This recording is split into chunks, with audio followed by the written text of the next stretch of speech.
Hello there, and welcome. Thank you so much for coming into my office today. How you doing? That's good to know. Well, I am really looking forward to our examination. Was there anything in particular you wanted me to look at while you're here? Alright, okay. So I'd love to just get right into it, if you don't mind. Okay, I'm going to start with your ears. That is my favorite part to look at. So, I'm going to just take a little look around the ears. I'm going to palpate and pull, stretch. We're just going to get a good look at everything regarding your ears. So, let's start right here. So first off, your ears have this absolutely gorgeous proportion of helix to lobe right here. I am really quite interested in these proportions. We have a good shape on the tragus. And let me take a look at the back.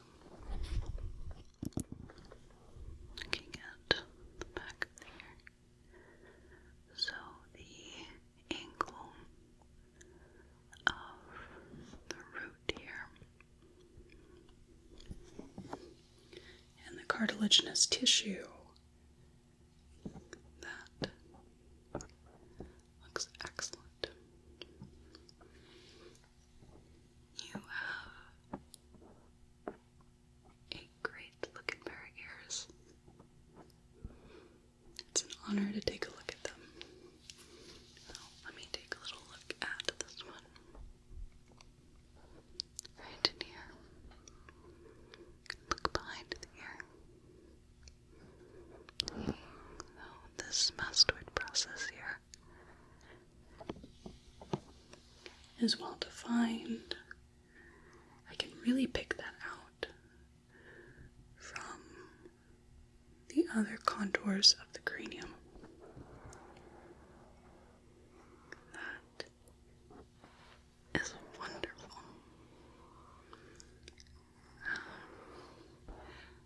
Let's go ahead and just touch around the ears. Do let me know if any of this is painful or tender at all. How's this? Good, and this.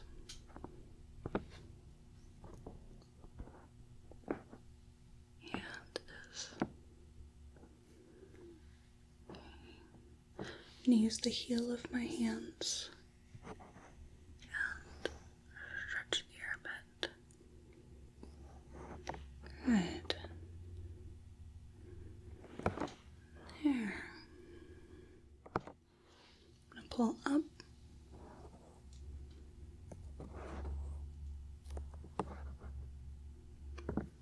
And we're going to bring the ears forward.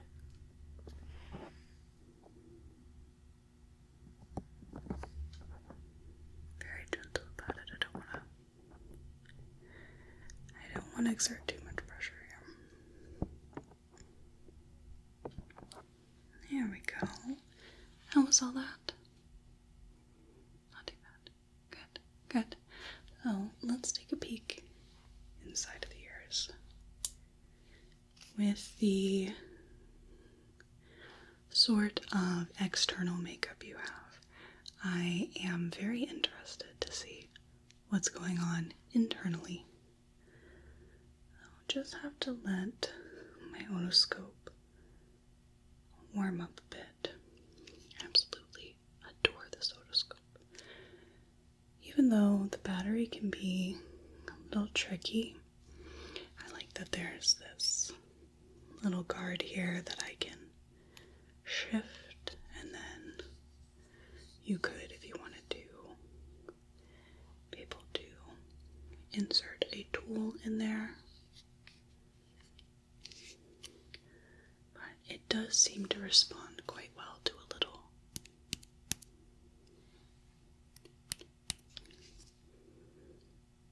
There, that's pretty clear. I can definitely use that. So let's go ahead and take a look in your ears. I'm going to pull up and back on the ear. There we go. And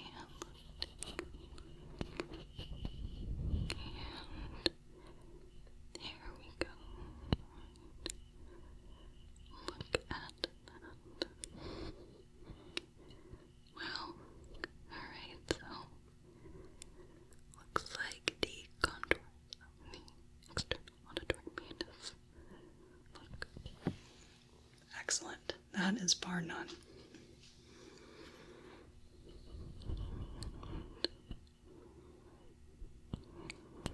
Okay, so great color on the tympanic membrane. See, that's all intact. And okay, everything looks awesome. Let's look at the other side. This one looks just as good. Alright. We've got. Alright. I love it when first thing I can see is the tip of the malleus, which is one of the little structures in the middle ear. It's also known as the hammer. Malleus would be Latin, but I can see that immediately right through the tympanic membrane. Very fascinating.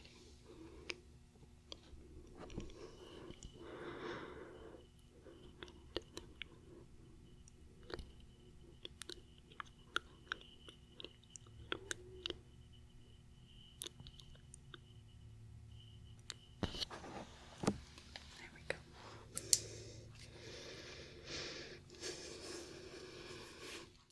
You are shaping up to be quite an interesting patient. I hope that I am not coming off a little bit, perhaps, overenthusiastic. I've been known for that a time or two. It's just when you're working with bodies, you're working with people. And every person you see, not only is their body unique, but they're unique as well. And every person is a learning opportunity, and you get to see the coolest things.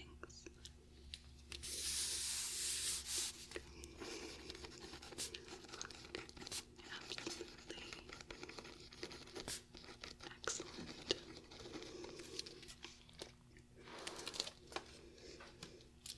You couldn't tell, I just really adore medicine. Really adore just all the things that make humans tick. So I want to have a little feel of your face, if you don't mind. Okay, I'll try not to get too enthusiastic with that. So, let's see what we've got.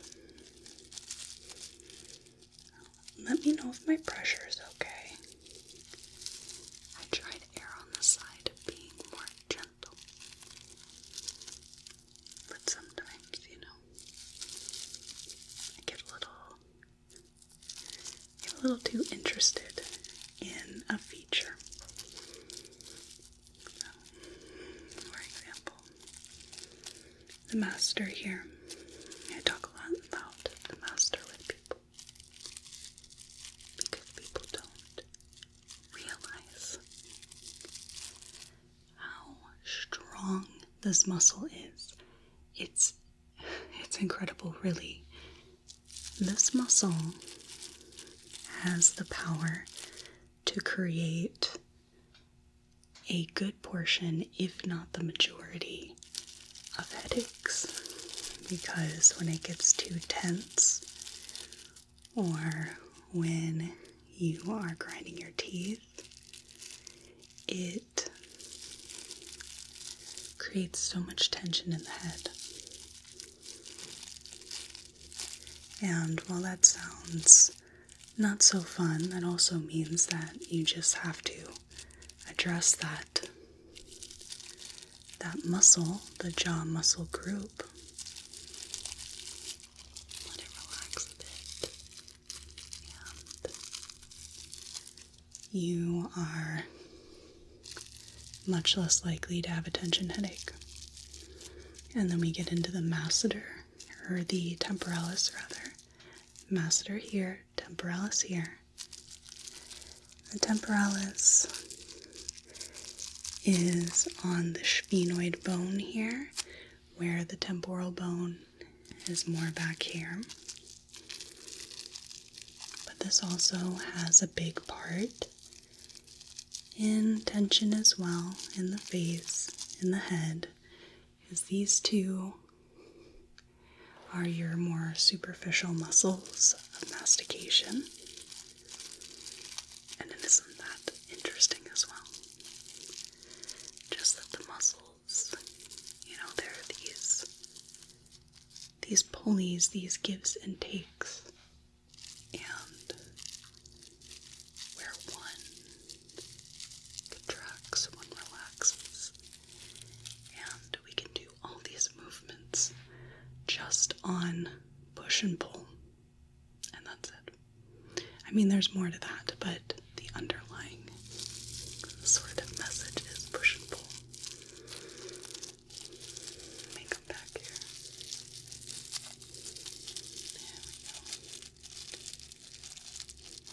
There we go. And around the occipital here, the occipital bone, occipital ridge. Into top of the spine. Okay. And any pain or tenderness as I'm palpating, pressing around. Okay, very good. Let me just take my hair back a little. And it's starting to get sucked in my face a bit. Good. And we'll come underneath the jaw.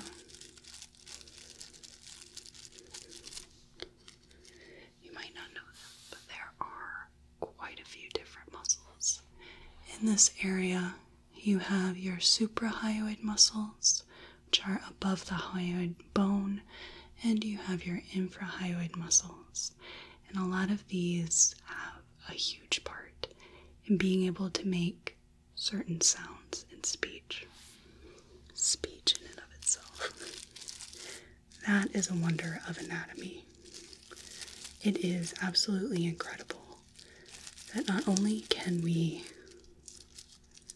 understand not only just one complex language, but we can make the sounds, and we can do that not for just one, but there are tons of people that know 2, 3, 4, even more languages than that.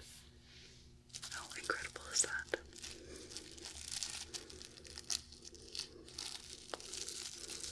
It's an absolute wonder. Anatomy and physiology, huh? So, I would like to grab my stethoscope. And we're going to have a little listen around a few areas, if you don't mind. Excellent. And I am enthralled with the simplicity of certain tools, certain tests, to be able to find quite major things, really. For example,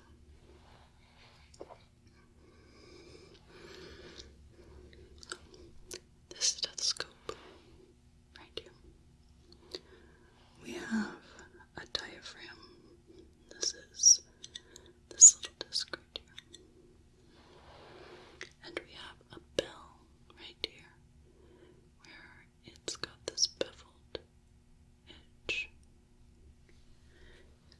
diaphragm can hear higher pitched sounds, whereas the bell can hear lower pitched sounds.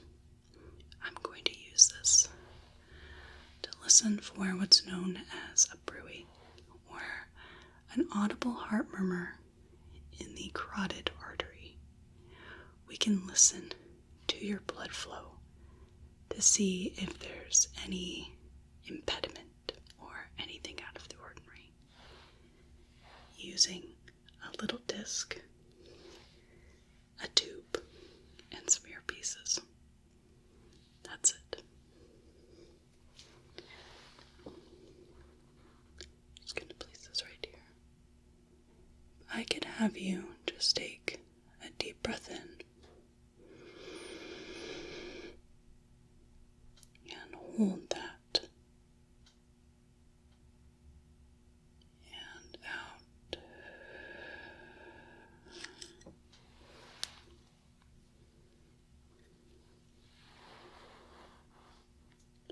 Deep breath in. Hold that.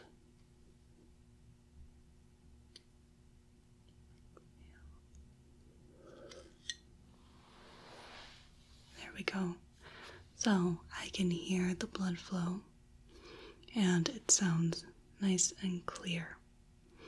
So what I'm going to do is bring the diaphragm to the chest, and we're going to start with the heart.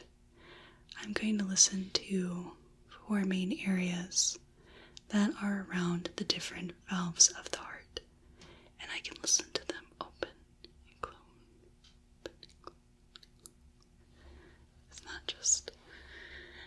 It's just so fascinating. So, breathe normally here for me. We start at the top and over to my left, your right. This is the aortic area.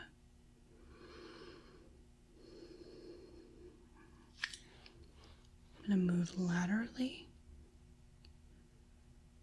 and this is going to be the pulmonary.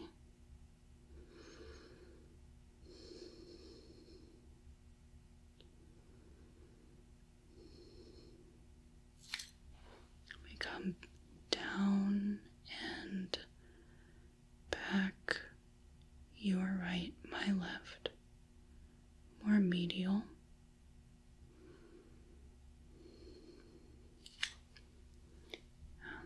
So tricuspid is followed by mitral here.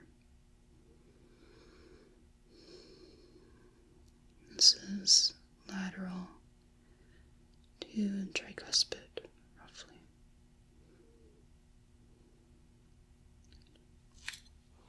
Good. So all the valves sound good, heart sounds good. We're going to move to the lungs.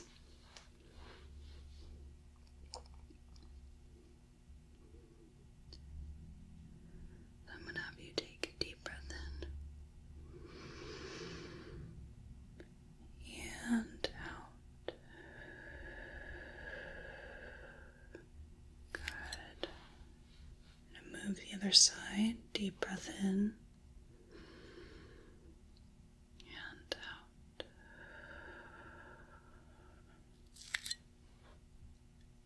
And a little down. Deep breath in and out.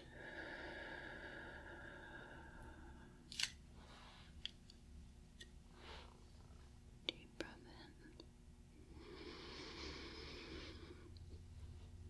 in and out.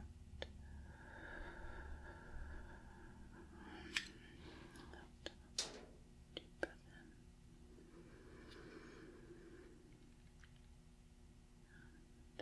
Out.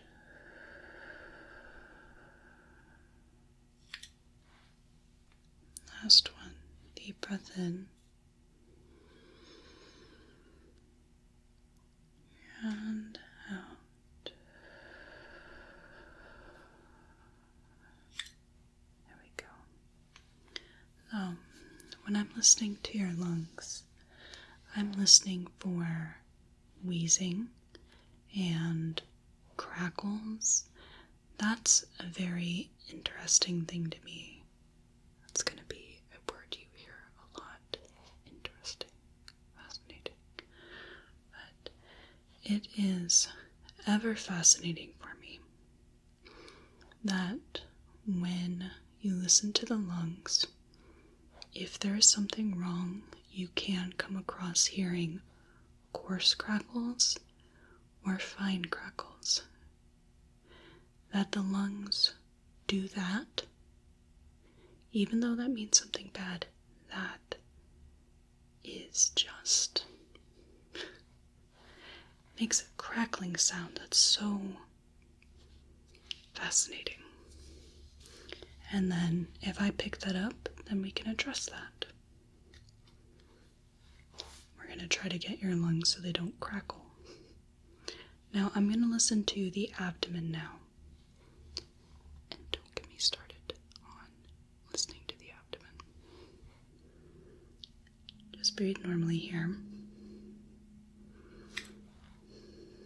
I'm going to listen for a little shorter duration, but over a lot more area.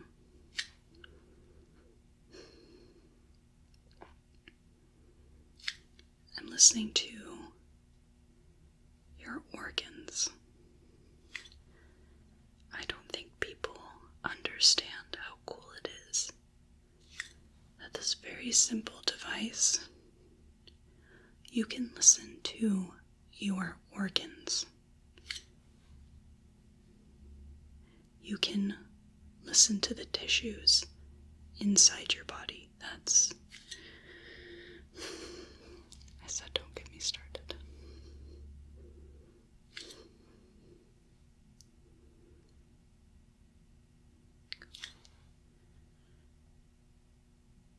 Good. Last one.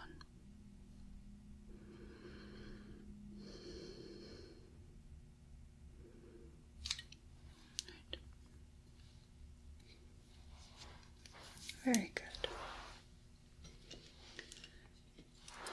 So, let's take a peek at your eyes. So, if I can have you just look right here.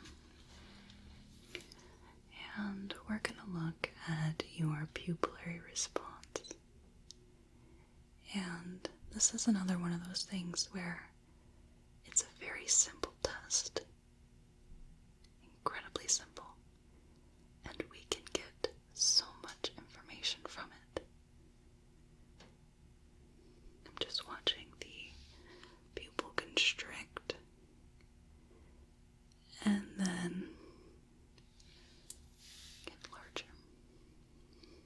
Good. There we go. The aperture of the eye. Just keep looking straight ahead here. Good.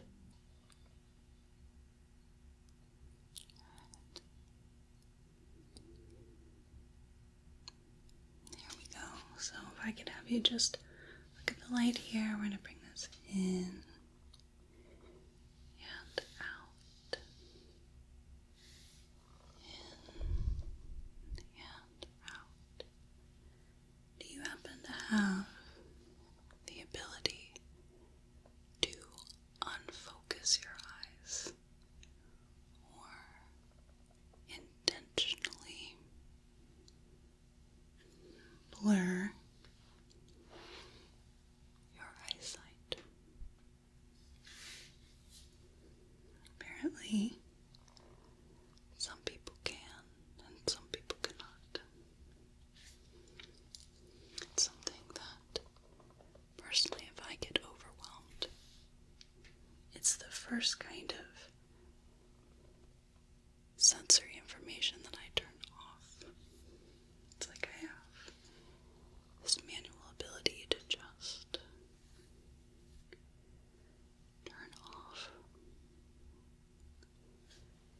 my eyes and just on focus so that I can stay inside my head. Let's keep looking at the light. Which to some people, that is very common and they do the same thing. Some people not so much. Keep following. Good. Now just follow the light around muscles that allow you to focus in and out and where your eyes to track are the fastest muscles in the body. Isn't that something? I actually had read a bit of information in a book where there was a study that someone showed, I believe it was cocaine addicts. They showed pictures that only lasted 33 milliseconds or something very short. So it wasn't fast enough for the person to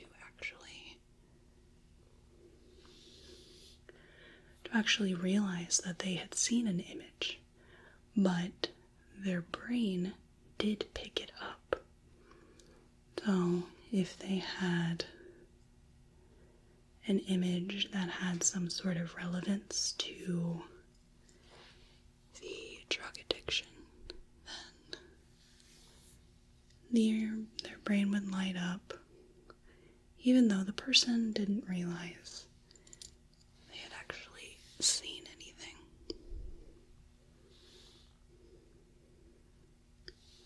Our brains are incredibly fast and incredibly complex.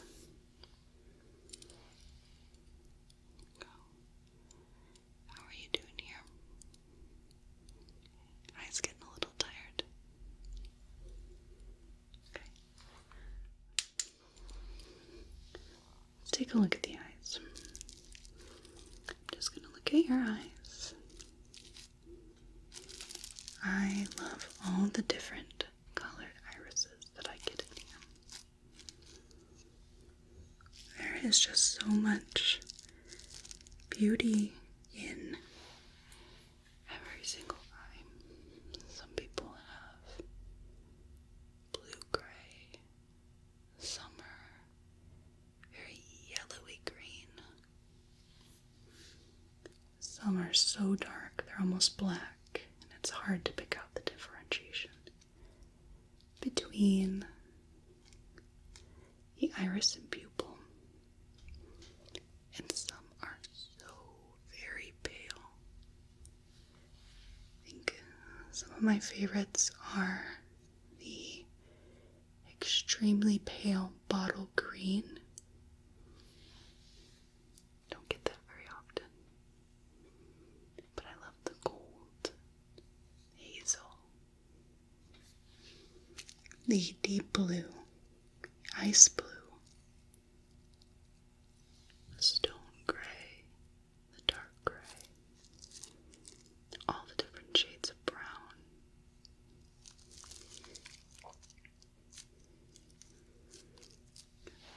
I'm just going to look around here. Let me know if this hurts. If anything's tender. I know that it's very common for people to focus on eyes and eye color, and sometimes it feels like a cliche.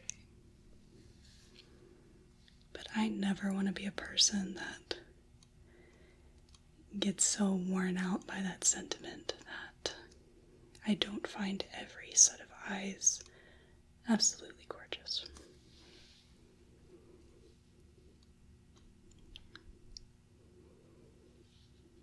Good. Okay. Let's go ahead and take a little look at your nose and your mouth. Let's grab the otoscope again. We'll take off the speculum.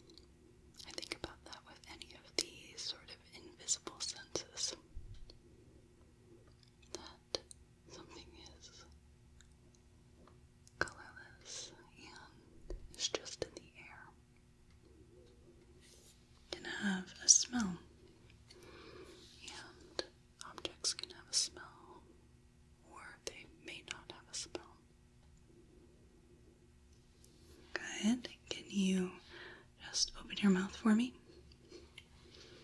Good.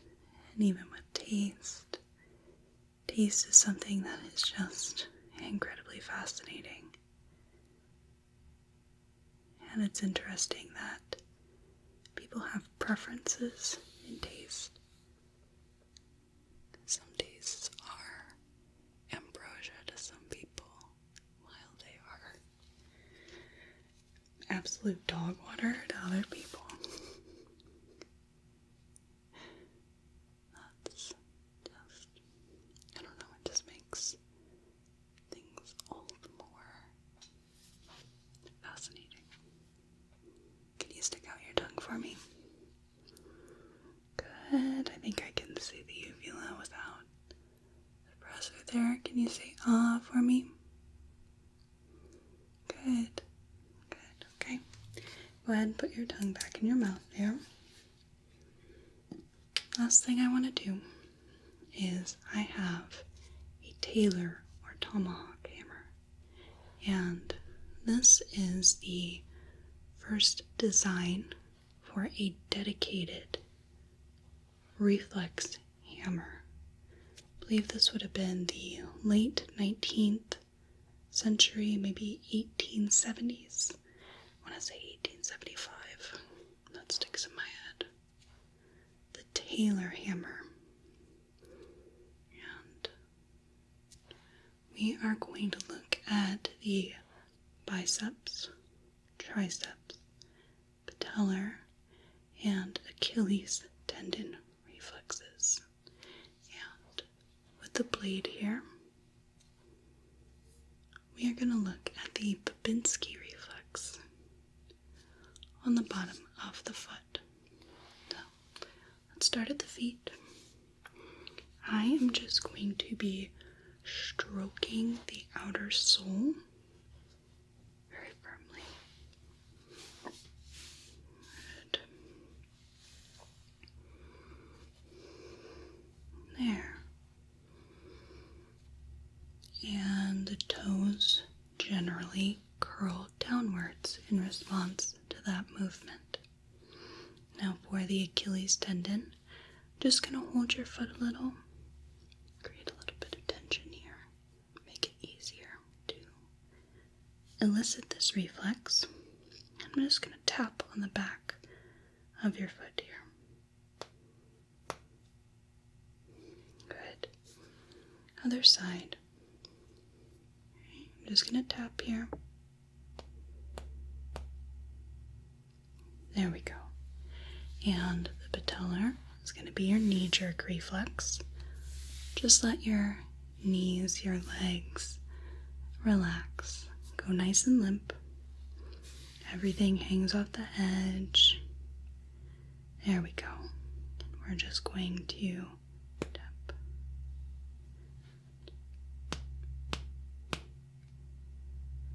There we go.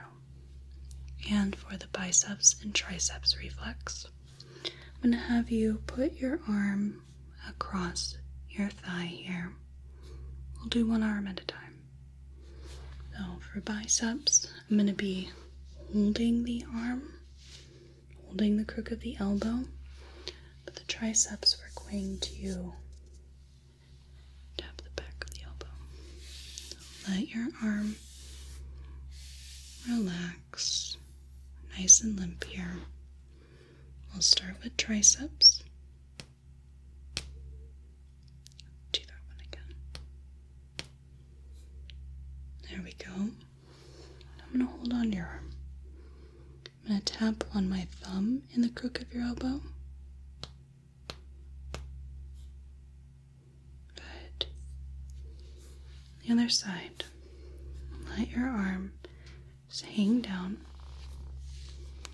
Good. And let's start with the triceps. Okay, hold in one. And the biceps. There we go. There is another fairly unnecessary for a general exam reflex, but if you just very gently let your mouth hang open, let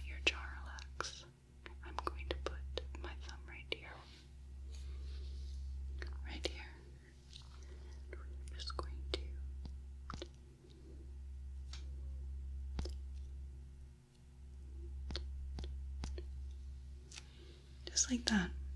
That's a jaw jerk reflex.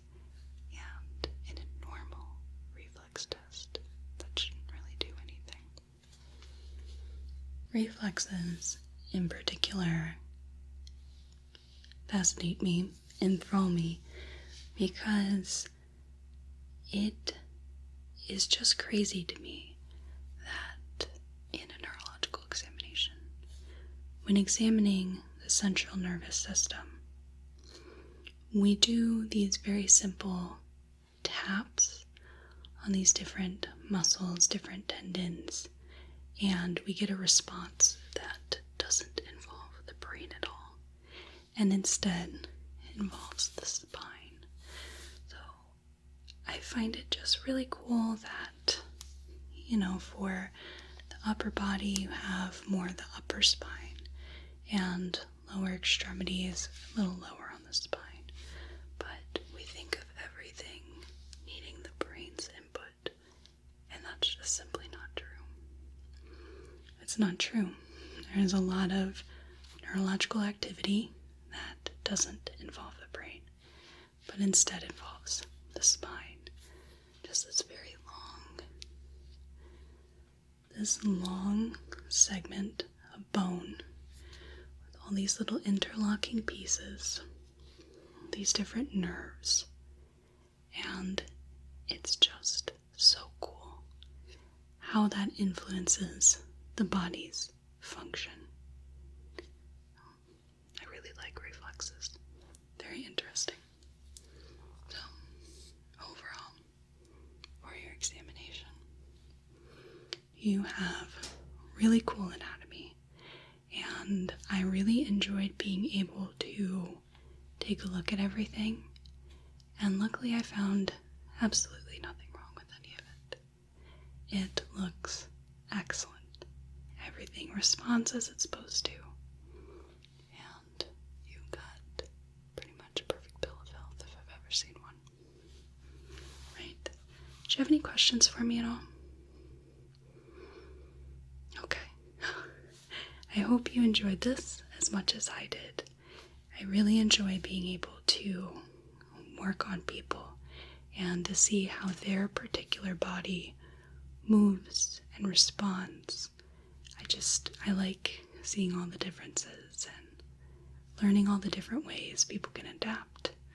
Things like that. So, thanks for coming in. I hope you have a whale of a day and a good rest of your night. Thank you. Thank you so much for watching. I really appreciate it. If you enjoyed this video, it would greatly help me out if you clicked the like button and left a comment so YouTube's algorithm registers that it was a good video. If you want to see more of my work, consider subscribing to the channel. I create primarily medical, pseudoscience / alternative medicine, and personal attention ASMR roleplays. But I've done a little bit of everything from historical to sci-fi to fantasy. If you'd like to support the channel,